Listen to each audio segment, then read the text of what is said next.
This week, a minor has been charged with blasphemy, a child all of 8 years old. Now, a court in Pakistan has sentenced a former university lecturer to death for blasphemy. In a horrific incident of mob violence, a Sri Lankan national was lynched in the Pakistani city of Sialkot over allegations of blasphemy. On April the 9th, two Christian nurses, Mariam Lal and Navish Aruj, working in a civilian hospital in Faisalabad, were charged with Blasphemy Law 295B of the Pakistan Penal Code. Meanwhile, in Pakistan, a crime called blasphemy has taken yet another life. Over the weekend, a man was stoned to death for an alleged act of blasphemy. तौहीन रसालत का कानून पाकिस्तान में मसीहियों को तंग करने का एक आसान तरीका है। इस काले कानून का इस्तेमाल मसीहियों की ज़िंदगी तबाह करने के लिए एक औजार की तरह इस्तेमाल किया जाता है।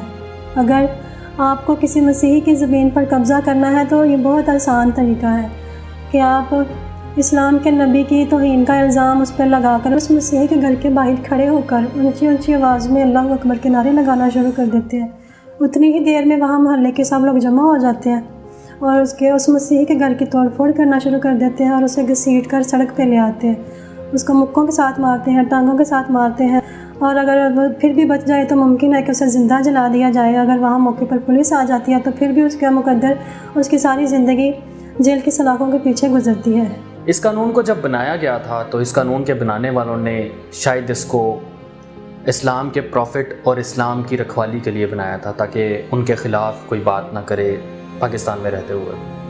लेकिन आहिस्ता आहिस्ता ये कानून इस कदर संगीन बन जाएगा पाकिस्तान में बसने वाली मिनॉरिटीज़ के लिए, ये किसी ने उस टाइम शायद सोचा नहीं था। आज जो इस कानून की शक्ल है वो इसको एज़ अ हथियार इस्तेमाल किया जाता है पाकिस्तान में बसने वाली मिनॉरिटीज़ के, स्पेशली क्रिश्चियंस के अगेंस्ट। और अगर आपका दिल किसी मसीही अच्छी और खूबसूरत लड़की पर आ जाता है और उसका ख़ानदान आपको अपनी लड़की नहीं देता तो इसके लिए बहुत आसान है कि आप कुरान के चंद सफ़ों को लें और उसको फाड़ कर उसके घर के बाहर फेंक दें और उस पर तौहीन रसालत का इल्ज़ाम लगा दें। अफसोस की बात तो ये है कि हम खुलकर इस कानून के बारे में कुछ कह भी नहीं सकते, या हम ये भी नहीं कह सकते कि इस कानून को ख़त्म होना चाहिए या ये कानून गलत इस्तेमाल हो रहा है या इस कानून में चेंजेस होनी चाहिए। अगर हम ये भी बात करेंगे तो शायद वो भी हमारी ज़िंदगी का आखिरी दिन होगा। और ऐसे ही अगर आपको किसी मसीही की तरक्की से जलन और हसद है तो आप उसके कारोबार के बाहर या उसकी दुकान के बाहर खड़े होकर गुस्ताखे रसूल के नारे लगाना शुरू कर दें। थोड़ी ही देर में वहाँ तशद्दुद पसंद भीड़ जमा हो जाएगी जो वो उसको घसीटेगी और सड़क पर ले आएगी और उसको मारेगी। मुमकिन है कि उसे ज़िंदा जला दिया जाए क्योंकि गुस्ताखे रसूल को अपनी सफाई पेश करने का कोई हक़ नहीं और ना ही वो कानून से अपनी हिफाजत तलब कर सकता है। ऐसे ही पाकिस्तान में काफिरों को मारना एक फ़ैशन बन चुका है और इसे करना फ़ख्र समझा जाता है क्योंकि ऐसा करने से जन्नत में 72 कंवारी हूरें मिलती हैं। और इतना ही आसान है इस कानून के बहाने किसी भी मासूम मसीही की ज़िंदगी को तबाह करना।